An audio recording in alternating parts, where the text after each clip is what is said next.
Hello, my name is Mary Clare Johnson and I'm a collections archivist here at the Alabama Department of Archives and History.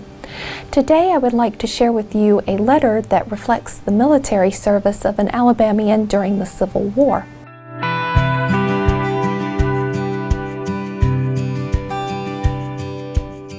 It comes from a small collection of letters to and from Thomas J. during his service in the Confederate Army. He was born around 1839 in western Alabama.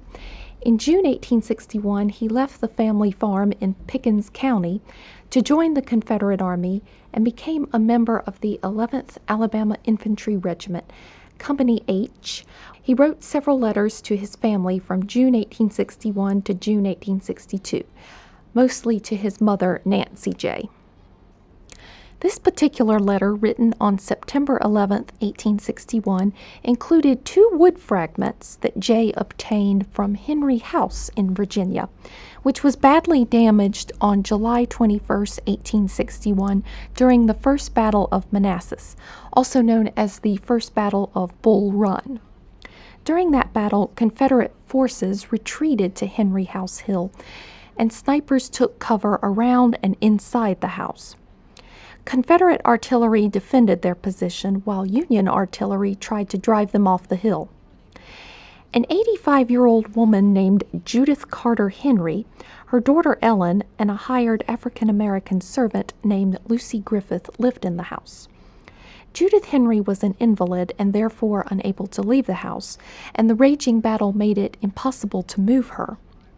The Union artillery did not realize that there were civilians in the house and continued firing on it to drive out the snipers.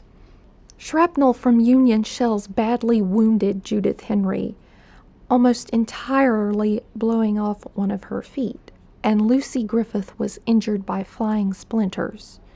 Judith Henry died hours later, making her the first known civilian casualty of the war. Lucy and Ellen survived. Now, Thomas J. did not take part in this battle. He sent these two wood fragments back home 2 months after it occurred, and in his accompanying letter, he did not explain exactly how he got them.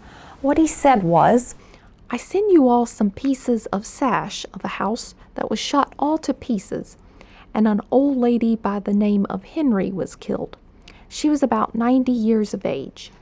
She was lying in the bed, and the Yankees gathered all round the house, and our men, in firing at them, shot 2 balls through her, and her daughter remained in the house all the time. The old lady lived till the battle was over, and died rejoicing over the victory.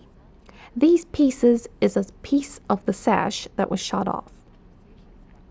As you've probably gathered, his version of events is a little different from the one I've given, but there are many slightly varying versions of this event.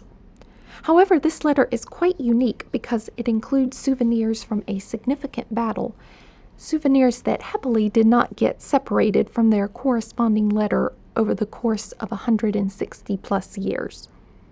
Thomas J. remained in Virginia with his regiment for several more months, eventually experiencing combat for the first time during the Battle of Seven Pines, which took place on May 31st and June 1st, 1862. A few weeks later, however, he was killed during the Battle of Gaines's Mill on June 27th.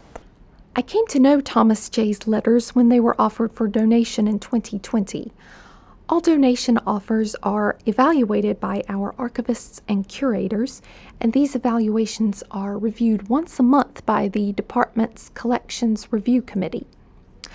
I evaluated Thomas J.'s letters, which gave me the opportunity to become familiar with the informational content and to learn about J.'s life.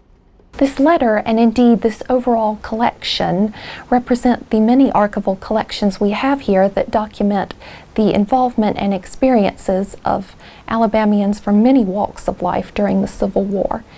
Through these collections, it is possible to learn a great deal about many subjects, from personal accounts of battles to experiences in prisoner of war camps to the foods soldiers and civilians ate over the course of the war.